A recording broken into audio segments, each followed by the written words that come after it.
तो आज हम स्टार्ट करने जा रहे हैं क्लास 9th का एक्सरसाइज 2.1 करेंगे। चैप्टर 2 बिल्कुल अभी स्टार्ट करेंगे। देखो 2.1 करें तो ऑब्वियस ही बात है स्टार्ट करें। देखो इसमें क्या है, पॉलिनोमियल है चैप्टर का नाम।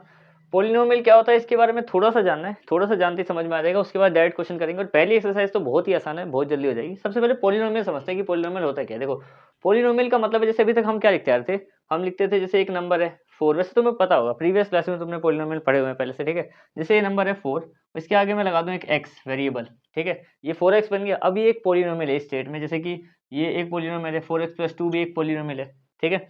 ये इतना तुमने शायद 8th क्लास में पढ़ा होगा कि मोनोमियल, ये सिंगल वाला मोनोमियल 2 आ जाए तो बाइनोमियल हो जाता है, 3 आ जाए तो ट्राइनोमियल। लेकिन यहाँ पे ये समझना है कि पॉलिनोमियल क्या है, जो इसमें काम आएगा वो समझते हैं पहले। तो देखो सबसे पहली बात तो, जैसे मान लो इसी की बात करें तो इसमें जो ये नंबर वाली साइड है इसको हम बोलते हैं कोफिशिएंट।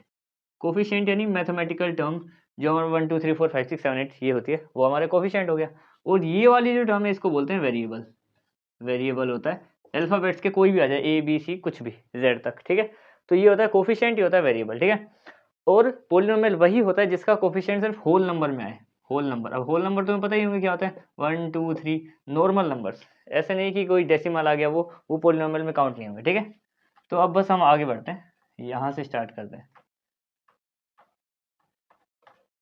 पहले क्वेश्चन को देखेंगे। देखो सबसे पहले पहले क्वेश्चन में क्या बोला है हमें, और रीजंस भी देने हैं इसमें। पहला क्वेश्चन इसमें बोला कि which of the following expressions are the polynomial in one variable. जो वन वेरिएबल है वो बताना है, और जो नहीं है तो क्यों नहीं है, गिव रीजंस, ठीक है। तो इसके 5 पार्ट है, पांचों को देखते हैं। देखो सबसे पहले पहला पार्ट 4x² - 3x+7। अब देखो इसमें 2 वेरिएबल है हमारे पास, x यहाँ पे भी है, यहाँ पे भी है, लेकिन क्या कोई दूसरा वेरिएबल है x के अलावा। यहाँ पे x² लगा हुआ है, वो हमें पता चल गया, ठीक है। यहाँ पे x² है, यहाँ पे सिर्फ x है, समझ में आ गया। लेकिन क्या कोई दूसरा वेरिएबल है, सिर्फ एक ही वेरिएबल है। तो इसका मतलब क्या है कि ये वन वेरिएबल में है, ठीक है। ये वाला जो हमारा एक तरीके से इक्वेशन है या एक्सप्रेशन है, ये वन वेरिएबल है। तो इसको हम बोलेंगे, इस वाले को it is a polynomial in one variable, क्योंकि इसमें एक ही है, यहाँ पे ए आएगा, ठीक है। इसमें क्या है हमारे पास, सिंपल एक ही वेरिएबल है, चाहे 2 बार लिखा हुआ है x और x² x³ भी लिखा होता तो भी कोई फर्क नहीं पड़ता, क्योंकि सिर्फ है तो x ही कुल मिला के। जो हमारा अल्फाबेट है वो तो एक ही है, कोई दूसरा चेंज नहीं हुआ है। जैसे कि x के साथ y होता तो मैं बोलता कि 2 वेरिएबल है, लेकिन इसमें सिर्फ x है, ठीक है। इसकी बात करते हैं दूसरे की। इसमें क्या है, y² + √7, ये भी एक हमारे पास इक्वेशन बन गई, ठीक है। अब यहाँ पे एक y है, हमें इतना ध्यान रखना है, y² में y आता है, बेसिक y लेके चलते हैं। यहाँ पे y है, यहाँ पे कोई दूसरा और नंबर नहीं है, एक ही अल्फाबेट है, एक ही वेरिएबल है, ठीक है। तो ये भी क्या है हमारा, it is a polynomial in one variable। और अगर बताना है तो इसमें x है और इसमें y है, वो सिंगल वेरिएबल, ठीक है। अब बात करते हैं इसकी। अब ये इसमें क्या है, इसमें हम देखते हैं इसमें कौन सा वेरिएबल है। देखो इसमें एक है हमारे पास 3√t और यहाँ पे प्लस t√2, यानी कि 2 बार t है हमारे पास और t ही है। देखा जाए तो ये भी हमारा पॉलिनोमियल बन जाएगा इन वन वेरिएबल। पर इसमें मैंने तुम्हें स्टार्टिंग में बात बताई थी कि अगर मान लो कोई भी पॉलिनोमियल हो, उसमें हमारे पास क्या है, जैसे एक पॉलिनोमियल है लेकिन उसके पीछे अगर होल नंबर नहीं लगा हुआ। अब देखो ये रूट में है, ठीक है, यहाँ पे भी रूट में है। कोई भी एक सिंपल ऐसा नहीं लिखा कि या तो टी की पावर, यहाँ पे क्या है कि टी जो टी के साथ हमारा कोफिशिएंट है वो प्रॉपर रूट में आ गया, यानी कि ये तो सीधी सी बात है, रूट है तो इरेशनल में चला गया, रेशनल भी नहीं है। तो होल क्या होगा, होल नंबर 1 2 3 4 सिंपल तो नहीं है। इसकी बात करें इसमें तो टी ही रूट में, यानी कि ये दोनों के दोनों इस सेटिस्फाई इसको कर ही नहीं रहे कि एक पॉलिनोमियल है, ठीक है। इसको हम क्या बोलेंगे, it is not a polynomial, not a polynomial. और रीजन क्या है, because coefficient is not a whole number. मैंने बोला था ना पहले कि होल नंबर होना चाहिए, तो कोफिशिएंट होल नंबर ही नहीं है तो इसको मैं पॉलिनोमियल भी नहीं कहूँगा, ठीक है। आगे इसकी बात करते हैं। अब देखो इसमें क्या है, इसमें भी हमारे पास देखो ये y है, यहाँ पे 2/y है, 2/y। अब इसमें भी देखो जैसे यहाँ पे आ गया फ्रैक्शन आ गया, फ्रैक्शन यानी 1/2 2/3, ये जितने भी होते हैं फ्रैक्शन हमारा होल नंबर तो नहीं होता, सिंपल 1 2 3 तो नहीं है। तो इसमें भी हम पूरा यही लिखेंगे सेम कि ये नहीं है, because coefficient is not a whole number, क्योंकि इसमें भी होल नंबर नहीं है, फ्रैक्शन बन गई। फ्रैक्शन तो सिंपल होल नंबर होते ही नहीं कभी भी, ठीक है। इसकी बात करते हैं। अब ये क्या है, इसका भी रीजन देते हैं। देखो इसमें एक x है, एक y है, और एक t है, चाहे पावर कितनी भी, x की पावर 10 है, y की पावर 3 है और t की पावर 50 है, लेकिन कितने वेरिएबल है, 1 2 3। हमसे क्या पूछा था कि 1 वेरिएबल है कि नहीं है, लेकिन यहाँ पे 3 वेरिएबल है, तो हम लिख देते हैं ये 1 वेरिएबल तो नहीं है, but it is a polynomial in 3 variable. ये ठीक है, रीजन हमने सबका दे दिया यहाँ पे। अब आगे बढ़ते हैं, देखो दूसरे क्वेश्चन में क्या बोला है कि right the coefficient of x square in each of the following. Coefficient में तुम्हें भी बताया था कि कोफिशिएंट क्या होता है, जो भी हमारे पास, जैसे हमारे पास कोई भी बताया था मैंने, एक पॉलीनोमियल 4x लिखा था मैंने, तो x के साथ अगर x वेरिएबल है तो उसके साथ जो भी नंबर लगा हुआ है उसका नंबर वही कोफिशिएंट होता है। तो एक्स स्क्वायर देखो जहाँ जहाँ पे उसके साथ जो नंबर है वो बता दो कोफिशिएंट क्या है। पहली क्वेश्चन देखो, पहली इक्वेशन है हमारे पास ये, इसके साथ बताते हैं कि कोफिशिएंट क्या है एक्स स्क्वायर का।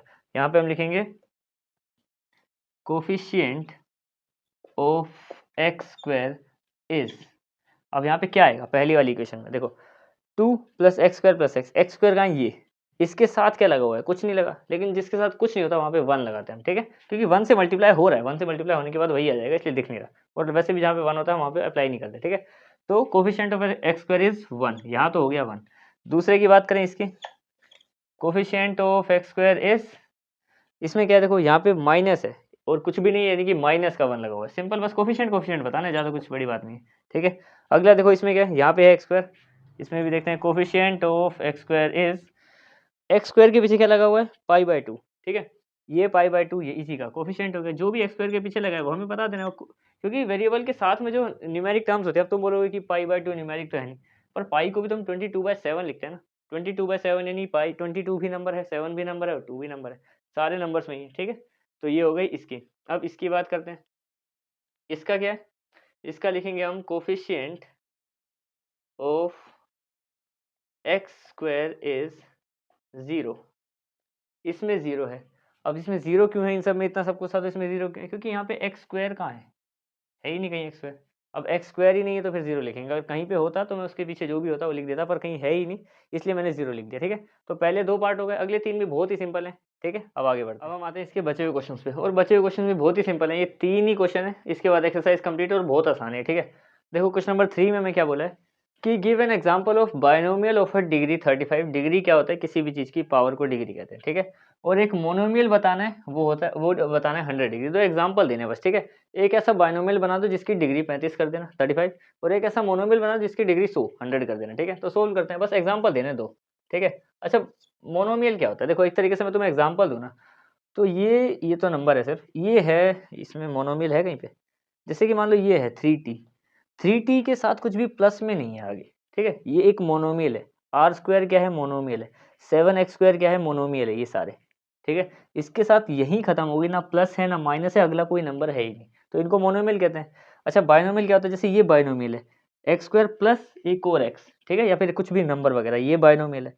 ट्रायनोमियल की बात करें, 1 2 3, 2 प्लस आ रहे बीच में, तो इनको ट्रायनोमियल कहते हैं। तो एक बायनोमियल बनाना है अपनी मर्जी से कुछ भी, ठीक है। तो देखो बायनोमियल बनाओ, डिग्री दे दो 35 देनी है ना, बस ठीक है। तो मैं मान लो x+2 कर दूं, बायनोमियल तैयार, x की डिग्री देनी है 35, पावर, डिग्री का मतलब पावर। एक एग्जांपल इसका हो गया। अब ये हमारा बायनोमियल है, ठीक है। अब एक मोनोमियल का एग्जांपल दे देते हैं। मोनोमियल क्या है कि डिग्री देनी है 100, मोनोमियल तो मतलब एक ही होना चाहिए यहाँ पे, ऐसा छोटा सा, बस उसकी पावर। देखो इसका कैसे बनेगा, इसका मान लेते हैं कि x मान लो, सीधा 100 लिख दो, बस ये हो गया हमारा बायनोमियल जिसकी पावर है 35 35। एक है हमारा मोनोमियल जिसकी पावर है 100, चाहे तुम इसके पीछे 2x² लगा सकते हो, बस आगे कोई प्लस नहीं होना चाहिए, ये इतना ही होगा। इसी इसके कई सारे एग्जांपल बन सकते हैं जैसे तुम चाहो, ठीक है। अब देखो right the degree of each of the following, अभी हमने डिग्री डिस्कस करी, अब हमें सबसे सिंपल काम करना है, इनकी डिग्री बतानी है चारों की, 1 2 3 4। डिग्री का मतलब क्या है, सबसे बड़ी, देखो डिग्री का मतलब होता है पावर, लेकिन जब इक्वेशंस की बात करें तो उसमें सबसे बड़ी वाली पावर देखी जाती है, ठीक है। अब इस पूरी इक्वेशन में सबसे बड़ी पावर क्या है हमारे पास, हमारी जो मैक्सिमम डिग्री है वो है 3, सबसे बड़ी पावर है 3, ठीक है, सिंपल। इसकी बात करें, इसकी क्या है 2, वाई के ऊपर स्क्वायर था, ठीक है। इसकी क्या है, इसकी है सिर्फ 1, क्यों, क्योंकि 5 क्यों टी है, टी के पास कोई पावर नहीं है, कोई नहीं है तो 1 है, ठीक है, सिंपल। इसकी बात करें तो यहाँ पे कोई वेरिएबल ही नहीं है, इसलिए 0, ध्यान से समझो, बड़े इजी है, क्या ध्यान से समझना है, जो था मैंने बता दिया, ठीक है। वेरिएबल होगा तो उसकी सबसे बड़ी पावर देखो और डिग्री किसी की भी बता दो, ठीक है। अब इसकी बात करते हैं, classify the following as linear, quadratic और क्यूबिक। ये सब चीज़ रिलेट करती हुई है आपस में, ठीक है। इससे हमने क्या देखा था, पावर देखा, एग्जाम्पल ये, यही पावर वाले क्वेश्चन आ गए। अब इन्हीं पावर्स को इन नामों से जाना जाता है, जिसकी भी डिग्री 1 होती है उसको लीनियर बोला जाता है, जिसकी डिग्री 2 होती है उसको क्वाड्रेटिक बोला जाता है, और जिसकी डिग्री 3 होती है उसको क्यूबिक बोला जाता है। यानी कि असल में देखा जाए तो ये क्यूबिक था, इसकी पावर सबसे बड़ी क्यूब में थी, ठीक है। ये स्क्वायर था, ये हमारी क्वाड्रेटिक है, इसमें कोई पावर नहीं थी, लीनियर, और 0 जो बिना पावर के होता है, ठीक है। अब देखते हैं इनमें ये कौन कौन से, इनको हमें इन नामों से जस्टिफाई करना है बस, ठीक है।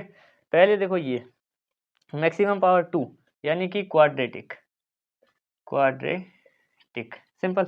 इसमें क्या है, मैक्सिमम पावर 3 यानी क्यूबिक। बस इतना ही बताना था, ठीक है। मतलब अभी बाकी पार्ट रह रहे हैं पर कुल मिला के इतना ही बताना है, ठीक है। इसमें मैक्सिमम पावर क्या है, 2 यानी कि क्वाड्रेटिक, ठीक है। इसमें मैक्सिमम पावर 1, कोई पावर नहीं है तो 1 यानी कि लीनियर, सिंपल। इसमें कोई पावर नहीं है, यहाँ पे टी के ऊपर तो लाइन खींच रहा, हाँ ठीक है, तो इसको कर देते हैं हम फिर से लीनियर। और इसमें पावर है 2 यानी कि हमारे पास क्या बन गया, क्वाड्रेटिक, क्वाड्रेटिक। और इसमें क्या पावर है, 3 यानी कि क्यूबिक। बड़ा ही सिंपल है, ठीक है। ये छोटी सी एक्सरसाइज थी और ये एक्सरसाइज कंप्लीट भी हो गई, ठीक है। अभी हमने इस वाली वीडियो में डिस्कस करी 2.1। अब 2.2 के लिए कभी नेक्स्ट वीडियो में मिलते हैं। That's it.